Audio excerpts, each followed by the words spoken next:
মধ্যপ্রাচ্যে চলমান সংঘাতের প্রভাব বিশ্ব অর্থনীতির উপর চাপ সৃষ্টি করেছে, যার প্রভাব পড়ছে বাংলাদেশের অর্থনীতিতেও।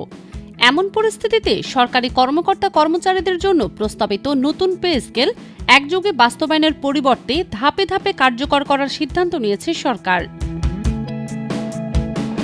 অর্থ বিভাগ সূত্রে জানা গেছে, মূল্যস্ফীতি, জ্বালানি সংকট এবং জাতীয় রাজস্ব ঘাটতির কারণে নতুন বেতন কাঠামো দ্রুত বাস্তবায়ন করা সম্ভব হচ্ছে না।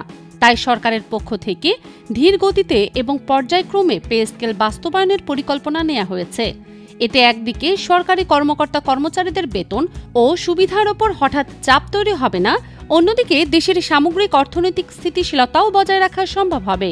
এই বিষয়ে সরকারের উচ্চ পর্যায়ে ইতিমধ্যেই আলোচনা হয়েছে এবং নতুন পে স্কেল বাস্তবায়নের ক্ষেত্রে ধাপে ধাপে পদক্ষেপ নেওয়ার নির্দেশনা দেওয়া হয়েছে।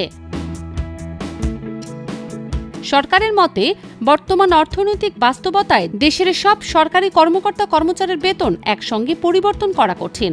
সরকারি কর্মকর্তা কর্মচারীদের জন্য নতুন বেতন কাঠামো প্রণয়নের লক্ষ্যে গত বছরের ২৭ জুলাই ২১ সদস্যের একটি কমিশন গঠন করা হয়। সাবেক অর্থ সচিব ও পিকেএসএফ চেয়ারম্যান জাকির আহমেদ খানের নেতৃত্বে গঠিত এই কমিশনকে ৬ মাসের মধ্যে প্রতিবেদন জমা দিতে বলা হয়েছিল। নির্ধারিত সময় শেষে চলতি বছরের ২১ জানুয়ারি কমিশন তাদের সুপারিশ সরকারের কাছে জমা দেয়। বর্তমানে সরকার সেই সুপারিশগুলো পর্যালোচনা করছে।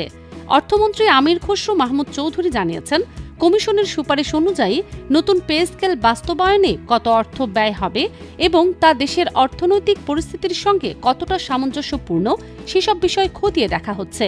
অর্থ মন্ত্রণালয় সূত্রে জানা গেছে, আসন্ন জাতীয় বাজেট প্রণয়নের সময় নতুন পে স্কেল নিয়ে সংসদে আলোচনা হতে পারে।